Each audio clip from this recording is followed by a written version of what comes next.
Will IU basketball miss the NCAA tournament? That's what a lot of fans are asking after Sunday's 75-63 loss to the Michigan Wolverines at Assembly Hall. Indiana head coach Tom Crean was critical of his backcourt after the game, saying that the team lacked leadership when dealing with adversity. IU freshman Deron Davis led the team in scoring with 13 points, while Michigan's Derek Walton scored 25 for the Wolverines. The Hoosiers are now 15-11 on the season and take on Minnesota Wednesday night. In a game that shattered multiple NBA records, the Western Conference defeated the East by an eye-popping 192-182 score in the NBA All-Star Game Sunday night. New Orleans Pelicans big man Anthony Davis took home MVP honors thanks to a record-breaking 52 points in just 32 minutes. Russell Westbrook added 41, while his nemesis, Kevin Durant, tallied a triple-double, and the two seemed to show no signs of resentment for one another after developing a contentious relationship over the first half of the season. Giannis Antetokounmpo paced the Eastern Conference with 30 points, and LeBron James had 23. The combined 374 points was the highest point total in All-Star Game history, as the two teams totaled 280 shot attempts and 103 assists. Regular season NBA action resumes Thursday when 12 teams will be in action. Welcome to Hoosier Sports Talk. I'm Ben Ladner alongside Josh Eastern, Juan Alvarado. Guys, Indiana picked up a much-needed win against Ohio State this past weekend in a game that ultimately decided their Big Ten tournament seeding. What were y'all's takeaways from this game? Josh, starting with you. Well, I thought it was really interesting. And Juan, something we were talking about before we came on, the turnovers. Down for Indiana, unlike what we've seen from them earlier in the season. Was that the biggest factor for you in their win? Yeah. Josh, speaking of that Big Ten tournament, Indiana facing Iowa in the first round. They played just a couple weeks ago. What are you looking for in that game? It'll be really interesting. So we'll see if Indiana can get hot at the right time. They take on Iowa this Thursday in the Big Ten tournament. Here's Huber, runner not going. Ground ball to short, double play chance. On to Hartsfeld, to Painter, they got him! The Cats turn the double play. And they're out of the inning. So Blake Huber induces the double play after walking a man, and the Cats with a pitcher's best friend to get out of the second. This heater is in there for a strike, and you could hear that one pop in the mitt. It's 2-1 to Woolley.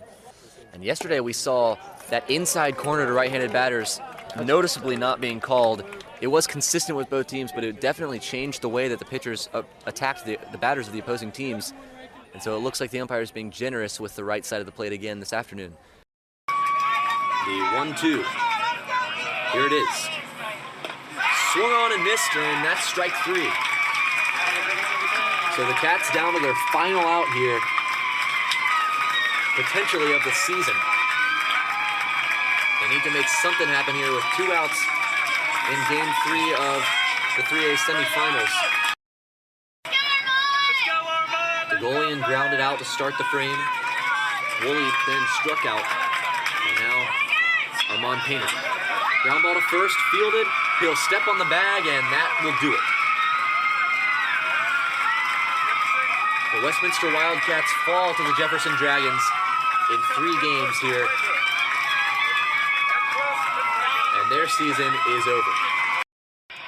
Ty Cockfield has been getting to the basket at will, and now here he is ahead on the break. Goes to the basket. Oh, and he put Phillip Jones on a poster. Ty Cockfield up high and down hard with the fast break jam. Now Jones to the basket. And he comes down hard. Jones tried to retaliate after the vicious jam by Cockfield on the other end. Now Khalil Iverson on the wing working against Robert Johnson. Over to Bronson Koenig. Koenig a step back. And no good. Finally Koenig misses, but the rebound right to Nigel Hayes, and he misses. He missed a point-blank layup. Now here comes Indiana. Blackman a trailing 3. Around the rim, no good. Slam back in by Juwan Morgan. Juwan Morgan has left his feet as the crowd is on theirs. And the lead is just 6. What a play by Juwan Morgan as he soared in from outside the charge circle to throw that one home. Now inside, Nigel Hayes against Juwan Morgan. Kicks out, Vito Brown. Thought about the shot, now goes back into Hayes. Kick back out to Trice. He can shoot it from there. No good that time. Rebound, IU can't secure it. The ball's on the floor, so is Newkirk. He finally comes up with it. and gets it to Duron Davis. Now Newkirk pushing up ahead to James Blackman. Blackman against Showalter to the basket. Off the glass, no good. Tipped back up and in by Davis. Duron Davis active on the offensive glass. And Indiana has now cut the lead to 4. It's 16-12, approaching 13 minutes to play in the first. Here's Nigel Hayes against Juwan Morgan. Two of the most versatile players in the Big Ten. It's Hayes on the drive. Morgan gets the hand in there and swipes it away. Trice comes up with it, feeds it right back into Hayes. Nigel Hayes with 9 on the shot clock. Backing down, goes up, and a foul on Morgan. He brought the hand down to try and swipe at the ball, but he caught a little more arm than ball that time. So that brings us to the under 12 media timeout.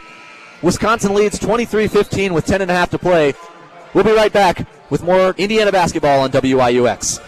Here's Van Vliet, and those are the kinds of possessions we saw a lot of against Louisville, especially in the waning stages of those games as Showalter tries a three. No good, rebound Morgan. But against Louisville, Indiana really seemed content with just milking the clock, slowing down possessions, and pounding the air out of the ball. This game's been a little bit different as Robert Johnson drives and now has the switch against Nigel Hayes. Gets it out, Zach McRoberts. Over to Morgan, who wants to get it into Davis. He does. Duron facing up. Working against Van Vliet, being physical. Spin, puts it up, around the rim, and out. But he drew the foul. So Duron Davis is going to shoot 2 more free throws when we come back on the other side of the under 12 timeout.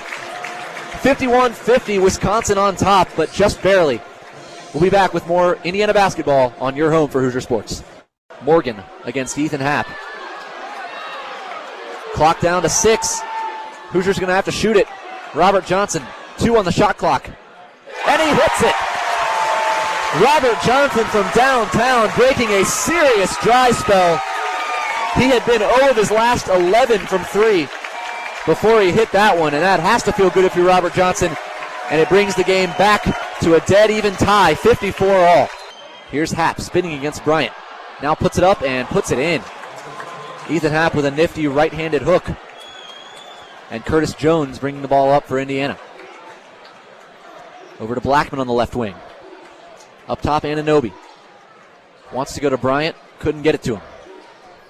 McSwain on the wing. Back over Blackman, inside Anunoby, spin to the basket, puts it up and jams! What a move by OG Anunoby. As quick a move as we've seen him make all game. Just spun directly to the baseline and threw it down before Happ could even turn his head. So it's Green, Bryant, Morgan, Newkirk, and Johnson for the Hoosiers as a deep three by number 22, Jalen Benton drops. Shot that one from about NBA range. And it brings Southeast Missouri back within double figures. 20-12, Indiana leads. Now out to Devontae Green, who mishandled the initial pass. Gets it into Bryant. Cross court to Johnson. Swing to the corner for Morgan. Wide open three.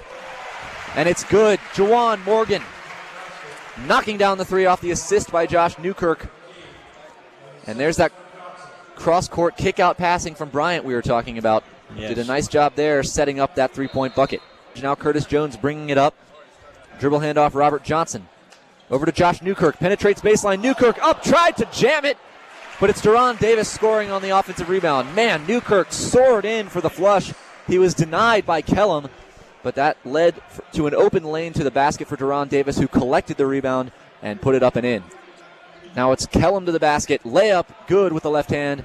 And finally, Southeast Missouri breaks the drought. It's 17-4 Indiana. Under 12 minutes to play in the first half. Kick to Newkirk. Catch and shoot three. It bounces around the rim and no good. A rebound by Davis, which is then controlled by Jones on the tap out. Now Newkirk penetrating. Kick to Johnson. He'll shoot one. And it's good. Robert Johnson off the assist from Josh Newkirk. And Indiana up 20-4 with 11.5 to play in the first half. They were ready to play today, that's for sure. This is Cleveland to the basket, and he jams right in the mug of McRoberts. Whew. Antonius Cleveland. Oh, my word. What a jam that time. And that will send us to the under 12 media timeout in style. It's 20-6 Indiana, 11:23 to play in the first. We'll be right back on WIUX.